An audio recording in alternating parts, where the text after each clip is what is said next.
Hey, I'm going to get started by welcoming all of you guys. Welcome to Wat Tung. Nice to see all of you guys here.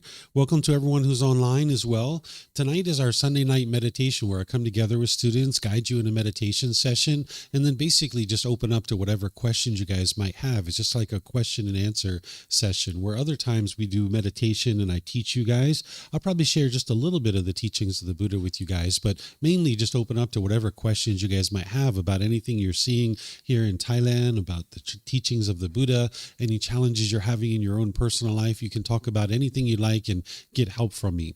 If you'd like to join for meditation, the way that we start this is with some chanting to be able to ease into the meditation. You can see these chants over on the table over there, the cabinet. There's a laminated sheet that has the chanting that we do. We do this in order to ease our mind into meditation and get more benefit out of the meditation itself. During the lifetime of the Buddha, he used chanting as a way to help his students to commit the teachings to memory, that every 2 weeks his students would come together and they would recite his teachings orally. This is the way they were able to remember his teachings, because the ability to write things down didn't exist over 2,500 years ago. So you can see from the origins of chanting that this isn't a rite, ritual, ceremony, worship, or prayer, any of that kind of stuff. There's none of those kinds of things in the teachings of the Buddha. So if you decide you'd like to chant along, it's to help you ease into the meditation and get more benefit out of the meditation itself. Once we're in the meditation, I'm going to be sharing with you some guidance to be able to help you essentially learn how to meditate while we're actually meditating together. So you'll hear this as I'm guiding you into meditation, essentially instructing you. But then there's going to be a period of time where it's just quiet and we're all meditating together. Now, during this period of time of quietness, I'm sure you're going to hear occasional sounds. You might hear a car go by, a dog barking, a bird chirping. Someone here might cough or sneeze. This is all normal. If you're in meditation with a craving for permanent silence, you will cause your mind to be annoyed or frustrated. The teachings of the Buddha are to help you to eliminate all your discontent feelings. You can get to the point where your mind is completely peaceful, calm, serene, and content with joy, where you no longer experience any anger, sadness, frustration, or any of these other discontent feelings. And the reason why you can train your mind to do this is because it's your own mind that's causing these feelings. Oftentimes people think it's the outside world that's causing them to be angry or sad or frustrated or some other feeling, but it's actually your own mind that's causing this. What the mind does is it craves permanence while you live in an impermanent world, that things are constantly changing around you. So if you're in meditation with a craving for permanent silence and you hear a sound, you will cause your mind to be annoyed or frustrated because the world is impermanent and constantly changing. But if you're in meditation understanding the universal truth of impermanence, that things are constantly changing, you can be at ease, because when you hear that sound, you understand that that's normal. That's the way that the world works, that sounds are going to arise, they're going to change, and they're going to fade away. So there'll be that period of time of quietness where we're all meditating here at the temple and anyone who's joining us online. Then we'll come out of that with some more chanting. And then that's where I'll just share a little bit of the teachings of the Buddha with you guys, and then really just open up to any and all questions that you might have. In terms of your body position for meditation, there's 4 positions that the Buddha taught: seated, lying, standing, and walking. And you would learn these different positions at different times as part of your journey to enlightenment. It's kind of like assembling a tool belt, and then you apply whatever tool you need in any given situation. But since you're here and most people are learning in the seated position, I'll just share a little bit of guidance with you on the seated position, and then you can learn these other positions at different times. It's important to understand that there isn't just one way to sit, because that would be permanence, and we live in an impermanent world and all of our bodies are different, so we're going to find different things to be comfortable. So you can sit however you like, whether you're on the floor, in a chair, maybe if you're at home, you're on a bench or a sofa or a wheelchair, you can sit however you like.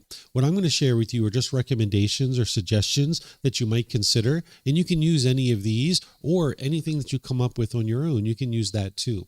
So if you're on the floor, you might have some cushions under your rear. This will kind of help soften your seat. And if you're going to bring your legs together in the cross-leg position, you might just choose to do that lightly. Whereas if they're real tight, this can impede the circulation and cause pain in the lower body. Sometimes people like to put their legs off the mat. This gets your hips up in the air, and it lessens the angle at the hips, the knees, and the ankles, allowing the circulation to flow. The Buddha put his right hand over his left with his thumbs together, and he put this into his lap. You could use this if you like it and it's comfortable. But remember, it's not about everyone doing it exactly the same way. There's multiple options here. You could put your palms on your thighs or your knees. Some people like to put their palms up. Some people even just rest their hands comfortably in their lap. So you could put your hands and arms wherever you like. And then that's the same thing for anybody who's in a chair or a bench or a sofa or a wheelchair. You can also sit however you like. Some people like to put their feet flat on the floor or lightly cross at the ankles, but you can see me sitting in a chair here with my legs crossed. So this is an option for you as well. And then you can put your hands and arms wherever you like. You like the upper body to be erect with the sternum up and the shoulders back. This is going to help keep the mind attentive and alert during the meditation, because what meditation is a dedicated, active, purposeful training session where you're eliminating certain unwholesome qualities from the mind and you're cultivating certain wholesome qualities in the mind. So you'd like the mind to be attentive and alert during the meditation, and having the sternum up and shoulders back will help you to do that. Whereas if you're slouched like this, the mind would have a tendency to be dull or lethargic. But if you're real rigid with the upper body, the mind could be overactive or uptight. So having the sternum up and shoulders back not only will help you keep your mind attentive and alert, but it also make it easy for you to breathe in through the nose and out through the nose. So again, I'm going to do some chanting to ease into the meditation. You're welcome to join in, and then I'll come back in with the guidance afterwards.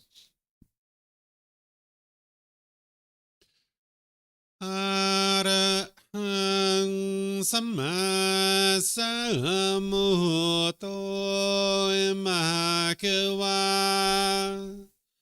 Bhutang Mahakavanang Apivateyami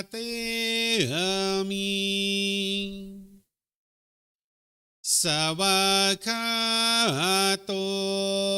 Mahakavata Tammo Dhammang Namasami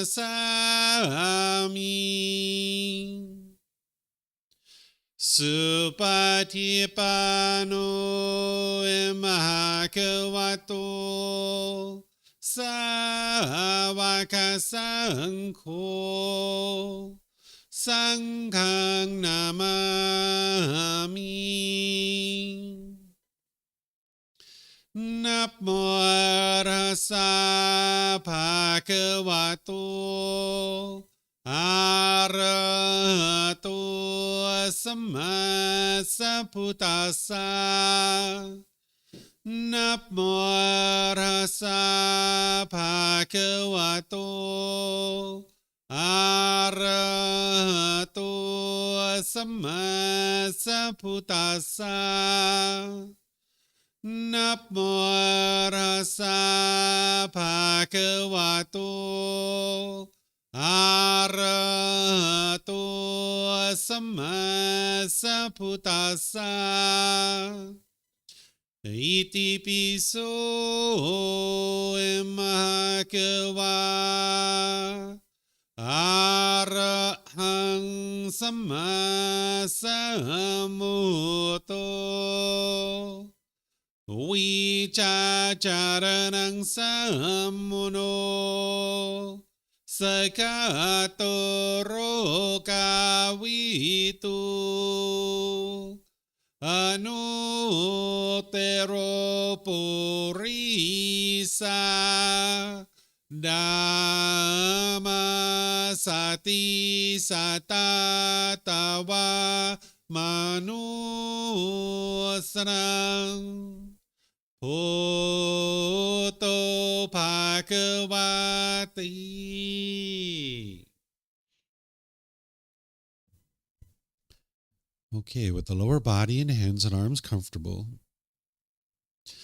and the upper body erect, just close the eyes and start breathing in through the nose and out through the nose. Here, you'd like to just establish the breath, a nice, natural, steady, consistent breath. Not forced or controlled, just a gradual inhale through the nose, experiencing the full breath. And then whenever you're ready, exhale out through the nose. Breathing in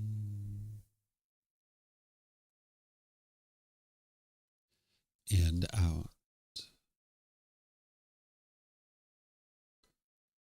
Breathing in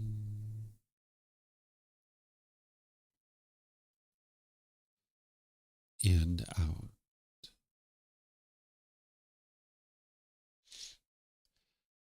Your breath may not match up with the guidance that I'm providing, and that's okay. This is your practice. I'm just here for guidance. You can use this voice as a reminder that whenever you get to the next inhale, breathing gradually through the nose, developing a nice, natural, steady, consistent breath. And then whenever you're ready, exhale out through the nose, experiencing the full breath. Breathing in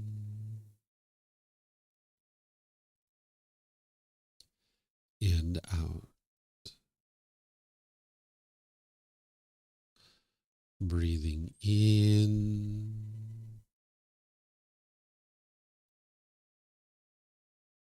and out.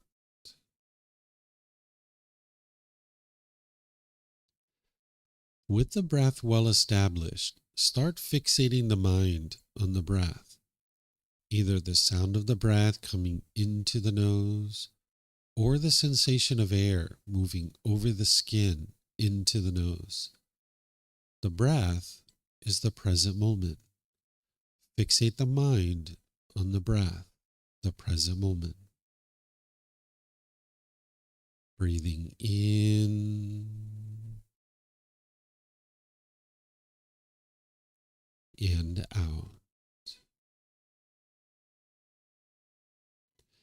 Breathing in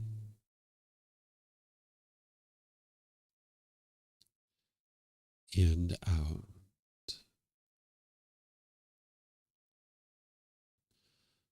With the mind fixated on the breath, whenever you notice that it moves off the breath, cut that off, let it go, and come back to the breath, the present moment. No need to observe the thought, label it, judge it, analyze it, or even try to figure out where it's coming from. Whenever you notice that the mind is moved off the breath, cut that off, let it go, and come back to the breath, the present moment. Breathing in and out. Breathing in and out.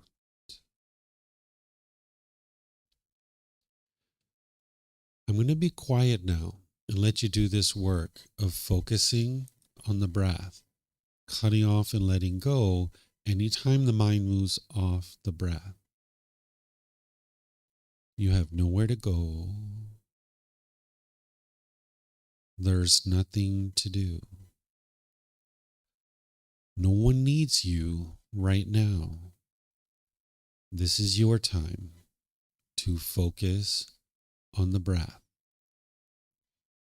Breathing in and out.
Arahang Sama Sambuddho Mahakeva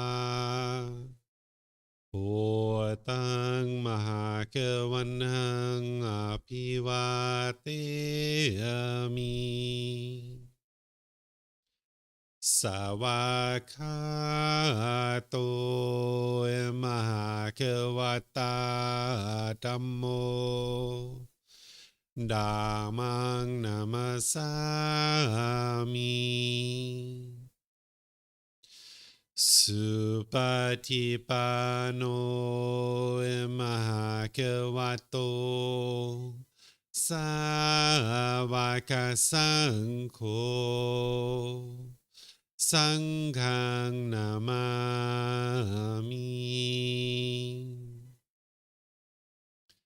Namo Rasa Bhagavato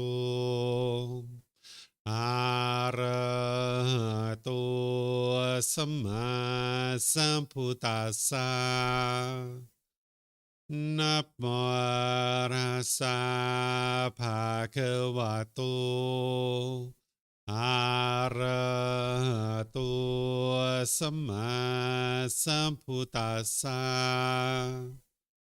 Namo Rasa Bhagavato Arahato Sama Sambuddhassa Iti piso emagawa arahang sama sambuddho vicacaranang samuno sakato rokawitu Anuttero purisa Dhamma sati satatawa manusanang Bhutto Bhagavati.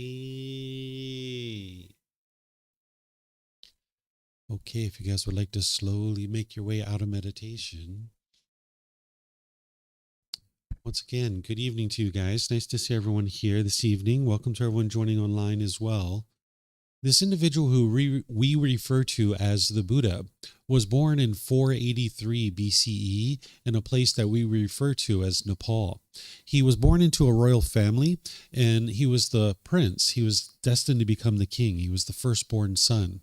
But by the age of 29, he actually stepped away from that life in order to be able to train his mind. And he trained his mind over a 6-year period, and by the time that he was 35, he had figured out how to get to enlightenment. What enlightenment is where the mind's completely peaceful, calm, serene, and content with joy.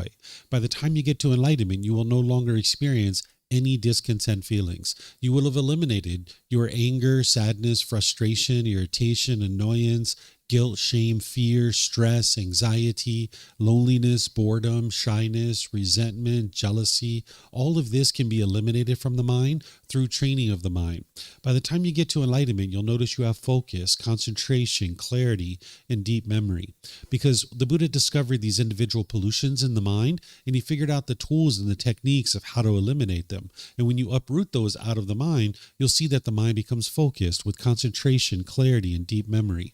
You'll notice that your personal and professional relationships are really blossoming, because right now in the unenlightened state, an individual will have a certain amount of bitterness, harshness, and hostility in their mind. And as you're putting that out, it's actually damaging your relationships. Oftentimes people think that that's coming from the other person, where in reality, it's actually coming from your own mind. And you can transform this to the point where you're not experiencing that anymore, where you can be loving and kind with the people around you.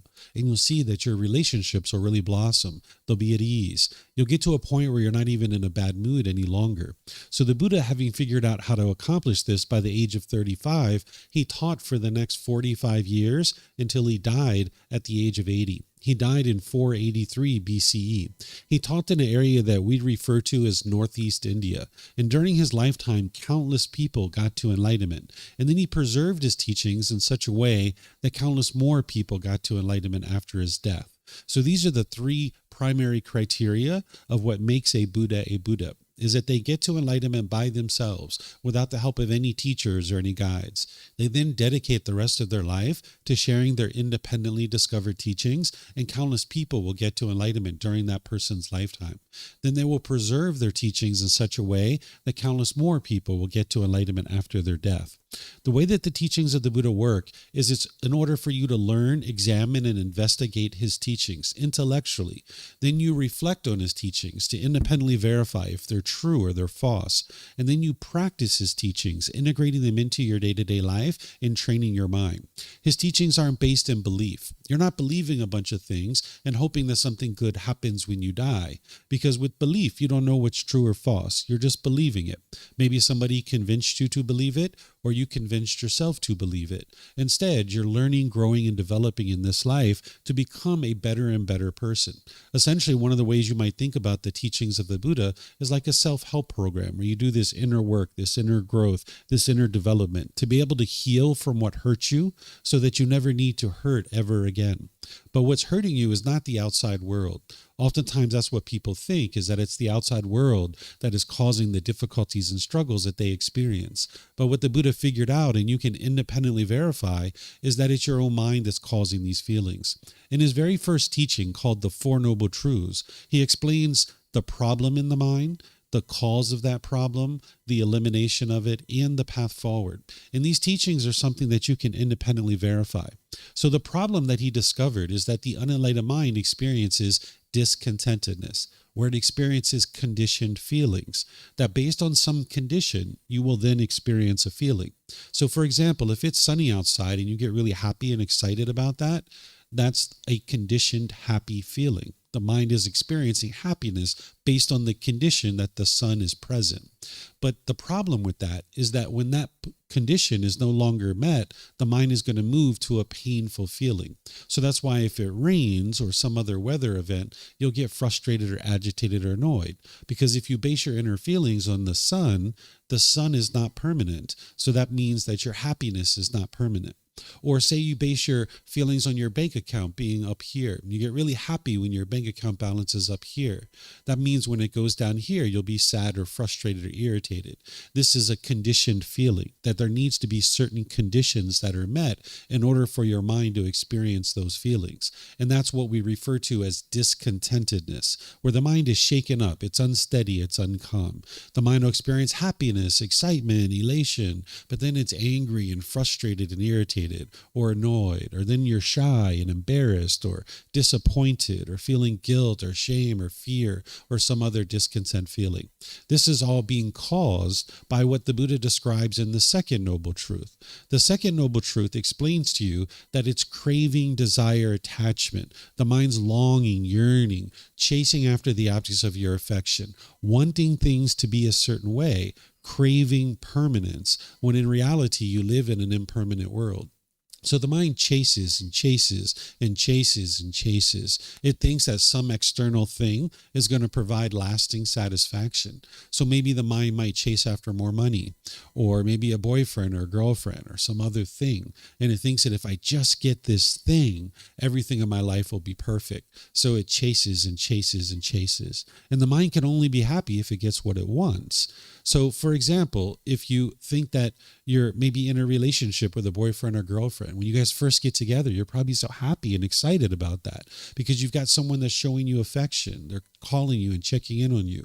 Maybe they're inviting you to dinner or the movies or something like that. And you get really excited about that. But then over time, the relationship deteriorates where you have certain expectations for them of certain things you want them to do, and they can't meet those expectations permanently because you live in an impermanent world. And maybe they have expectations for you that you can't meet those permanently. And now the relationship breaks up. And now maybe you're angry or frustrated or lonely or bored, or maybe you're missing this person. This is because the mind's holding on and craving permanence. Oftentimes people think it's because of love that's causing this, but it's the mind craving permanence, not understanding that this relationship is impermanent. Even if you guys were together for the rest of your life, more likely than not, you would have died first, or one of you would have died first. And then when you die, you're going to experience discontentedness, where you're missing this person and lonely and bored. This is the mind holding on and basing its inner feelings on this impermanent condition. You can see this if you've had someone close to you that has died. Maybe grandma or grandpa or mom or dad or someone like this. You're not a bad person if you were grieving or sad or sorrowful during that period of time, but it's important for you to see that it's not your love that's causing those feelings. It's the mind holding on and craving permanence. As long as the mind gets what it wants, it gets pleasant feelings. But if the mind doesn't get what it wants, it gets painful feelings. So, for example, if grandma and grandpa are alive, the mind's getting what it wants, and it feels so happy and excited about that. But if the mind's not getting what it wants, grandma and grandpa being dead, then the mind experiences the painful feelings. So the mind can only be happy when it gets what it wants. It's craving permanence. So here's an example that doesn't involve relationships that might actually help you see this a bit better.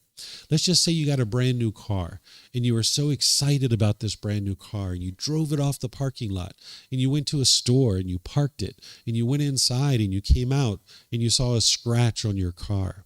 You might get frustrated or agitated or annoyed.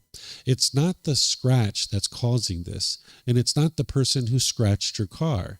It's the mind craving permanence, wanting this car to be permanently beautiful, when in reality, this car is impermanent. The paint's going to fade, the tires are going to need to be changed, the upholstery is going to get ripped and torn, and as long as the mind is craving permanence, when it experiences impermanence, it doesn't like this. So another way to say this is, yes, the mind craves permanence, but you could also say the mind does not like impermanence. It doesn't like change. So what I'll do is I'll invite you guys to be able to look at this in your own life, because you can't believe any of these teachings. You can't believe what it is that I'm sharing with you. If you can see what it is that I'm sharing with you here, you can have a breakthrough to finally understanding what's causing these feelings, so that then you can actually work to eliminate them.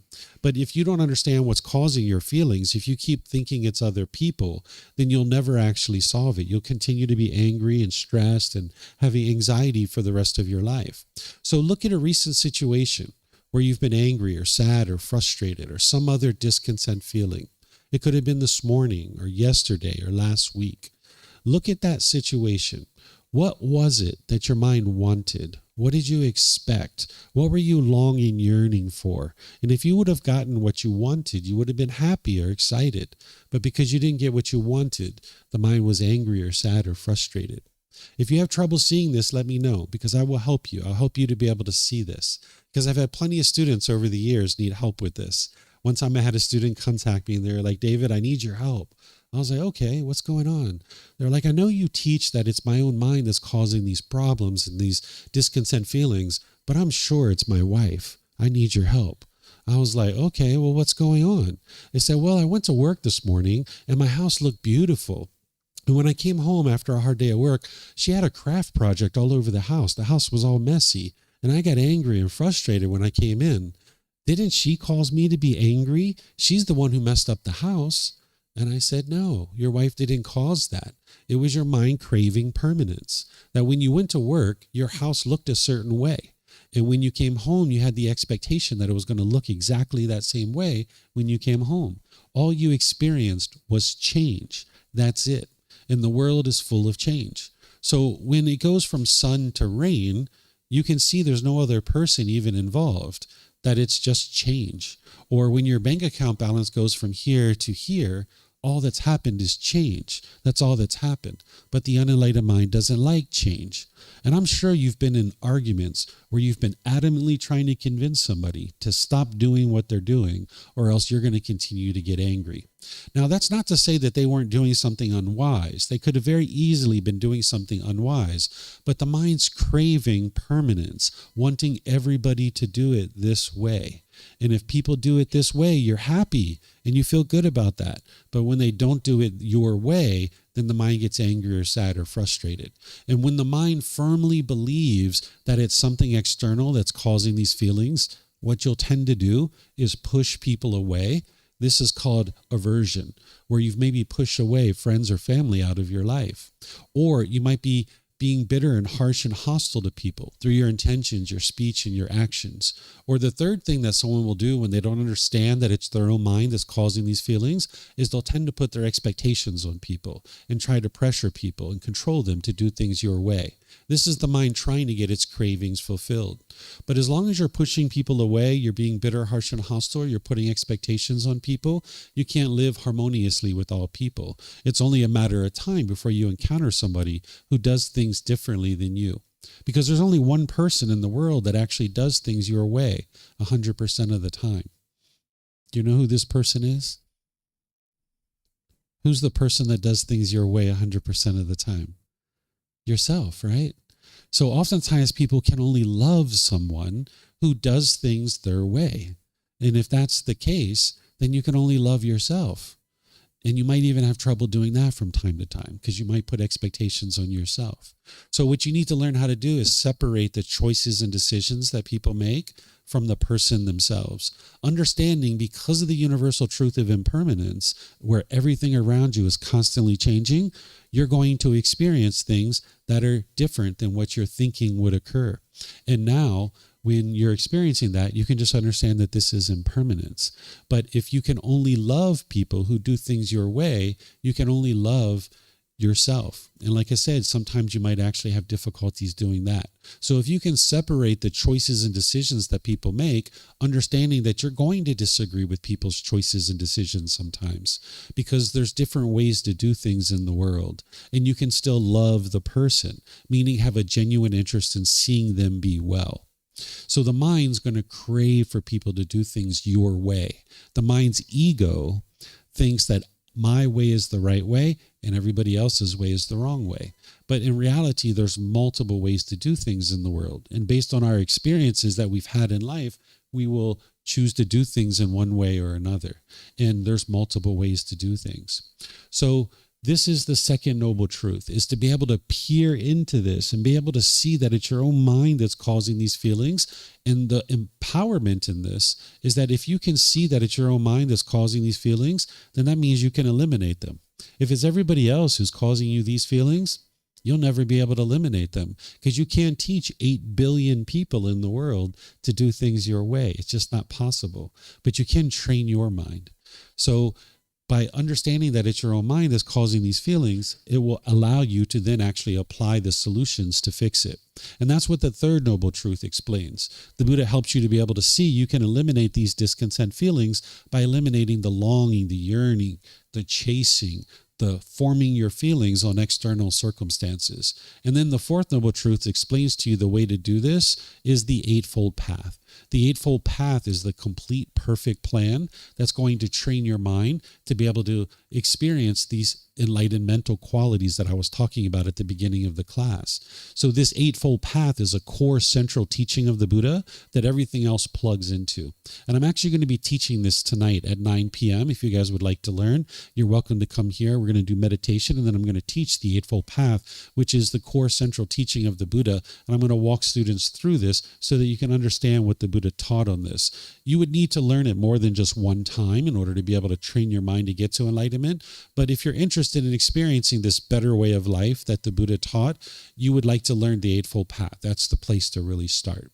So the Buddha taught this better way of life. He didn't teach rules and commandments. He didn't teach beliefs. He didn't teach rites, rituals, ceremonies, worship, prayer. It's not about an afterlife and what's going to happen to you when you die. It's about learning, growing, and developing and getting to a wonderful life now in this life. So if you're interested in that, that's what the teachings of the Buddha are for. So I'm going to pause here and see if you guys have any questions. If you guys would like to ask any questions about anything that I've shared or anything that's going on in your own life about meditation or anything you're seeing here in Thailand, anything that maybe you're having challenges with in your life, we have microphones in the white bowl there in the middle of the room. We have some up here as well.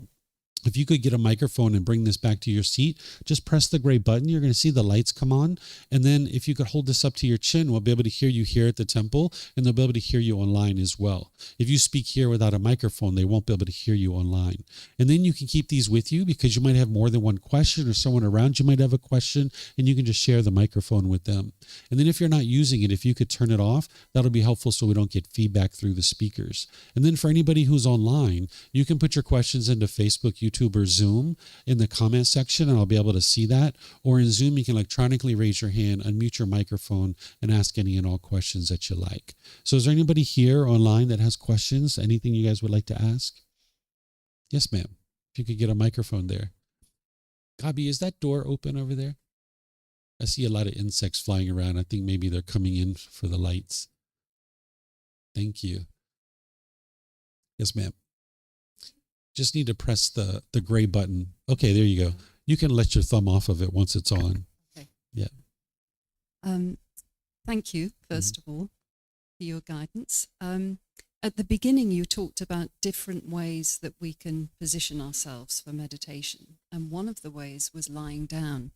I wonder if you could demonstrate that. I've never heard of meditating lying down. Sure. Have you ever done any yoga before? Yeah. Okay. So are you familiar with resting pose or corpse pose? Yes. I think they even refer to it as shavasana. Mm-hmm. That's the way that you would lie. Is you would lie on your back, face up with your arms out to the side, and you're doing the same thing with the mind. This meditation that we just did is called Breathing Mindfulness Meditation. You're focused on the breath, and anytime the mind moves off the breath, you're cutting that off, letting it go, and coming back. So you're just changing your body position. That's all you're doing. And what this meditation is doing for you is it's helping you to cultivate the wholesome qualities of mindfulness or awareness of mind and concentration, and it's training your mind to eliminate that unwholesome quality of craving, desire, attachment, the longing, the yearning, where the mind's holding on. So when the mind moves off the breath and you notice that, that's your mindfulness or awareness of mind. When you let go and you come back to the breath, that's training your mind to let go, because that's what the unenlightened mind doesn't know how to do. That's why when you might have broke up with a boyfriend or a husband or wife or something like this, or a girlfriend, you might have noticed that your mind was holding on and craving. But at some point, your mind let go, and that's where the peace and the joy came. So the mind in the unenlightened state doesn't know how to let go. So this meditation, along with other things that the Buddha taught, is training the mind to let go. And the goal isn't to eliminate your thoughts. The goal is to notice them sooner and sooner and cut them off and let them go easier and easier. And over time, if you gradually train your mind like this in your day-to-day life, you'll actually be able to let go. When you're noticing the anger and the frustration arising, you'll actually be able to let go, and your mind won't actually experience the anger. And if you do this enough throughout your life, you'll get to the point where anger never arises, frustration never arises, and all these other feelings, they don't actually arise because the causes and conditions have been eliminated out of the mind. Mm-hmm. Yeah, you're welcome. Other questions? Yes, sir.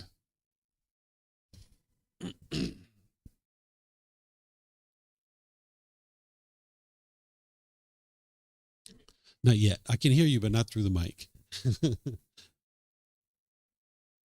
There you go. So you mentioned if I feel anger or anxiety, it's usually because I'm being affected by the outside world. I'm like,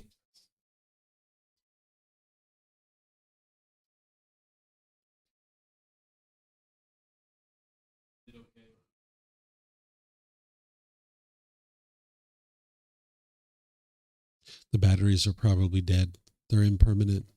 The Buddha's teachings apply to everything in the world around you. They're passing you another one. Yeah.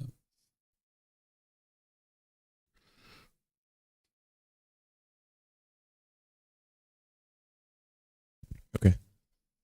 So if I feel anxious or upset or angry, it's because something in the outside world has changed and my mind is like fighting that. And you also mentioned like if it's a sunny day, then I would feel happy because the environment has changed in a positive way. Are these both bad to feel these? I can understand why it would be bad to feel the anger. But what about the positive emotion? Am I allowed to let that in, or is that also somehow not good?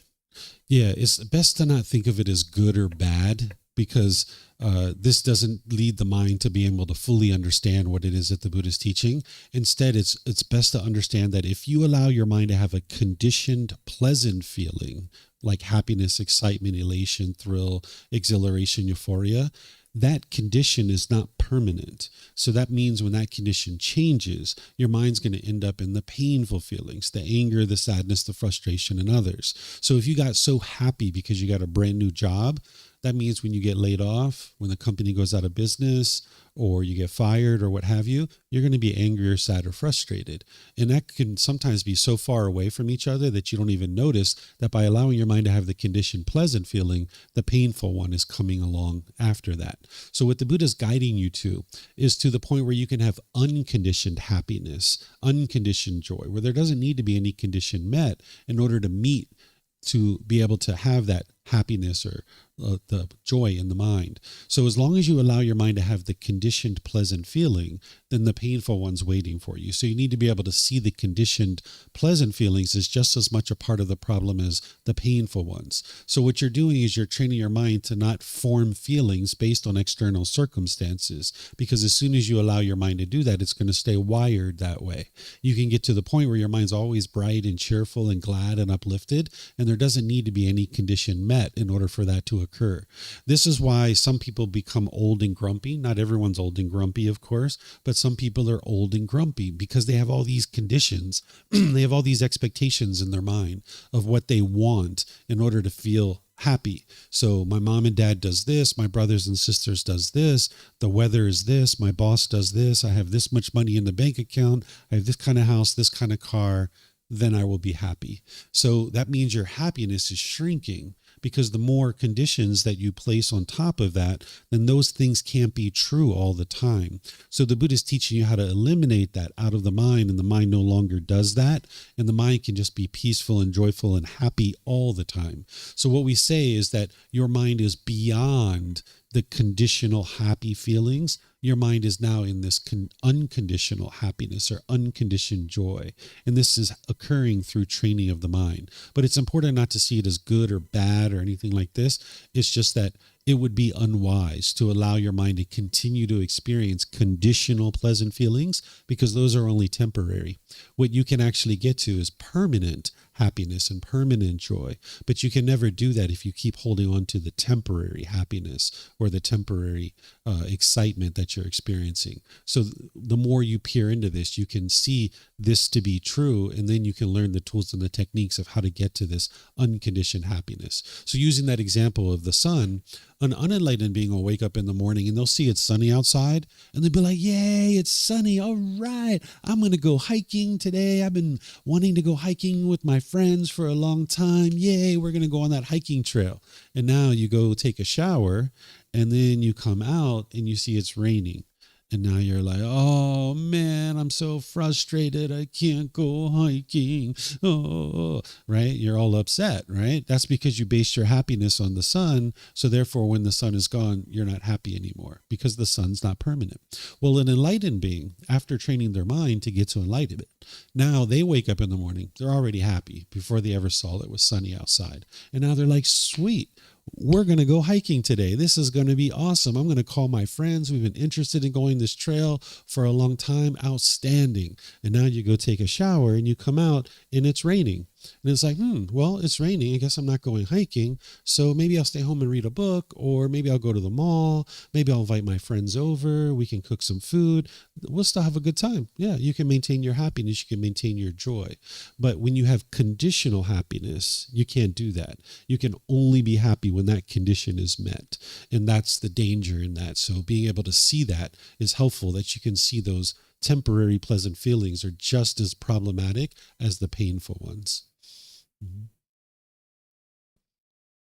Any other questions you guys got? No questions? Okay, let me see if we have anything online here. Okay, I don't see any questions online here either. Okay, so what I'll do then is just end by saying thank you. Thank you for your interest to learn the teachings of the Buddha. Thank you for coming to the temple.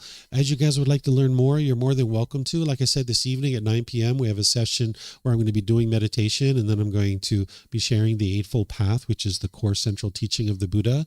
And then next week on Wednesday, we have classes on 9 a.m. here where we're going to be sharing meditation with you guys and opening up to questions again. And then on the weekend, we also have classes and courses as well. You can see these on our bulletin board over there. You can also see it on our website as well. And if you have any questions, you're always welcome to come talk to me, and I'll help you learn how to get plugged into these teachings, because the best place to start is actually with this first book. We have a book series of 13 books. If you start with this first book, which you can actually get for free, you can download it from our website for free. You can take it and go print it. You can get printed versions here by reimbursing us for the printing cost, or you can order it on Amazon if your country has access to Amazon. You start with that, and you can learn in our classes either here or online, because we live stream all of our classes. You can even get personal guidance and access to other resources like videos and podcasts. It's all available to you at no cost. So if you're interested in experiencing this better way of life, there's help for you. You just need to decide that you're done with the anger. You're done with the frustration. You're tired of the broken relationships. You don't like stress and anxiety, and you like to get rid of that. There's a way for you to actually do that. And most people don't even realize that this is available to them, especially if they've grown up in a Western country. They don't even realize that this path is available. So if you're interested in understanding this better way of life, the Buddhist teachings will guide you to being able to experience this peace and joy. So whatever you choose to do today, have a very lovely and wonderful rest of your day. Perhaps we'll see you next time. Sawadee-krap. Sawadee-krap.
Thank you again for watching. Enjoy your meditation.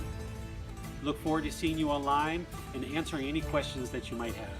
Thank you so much.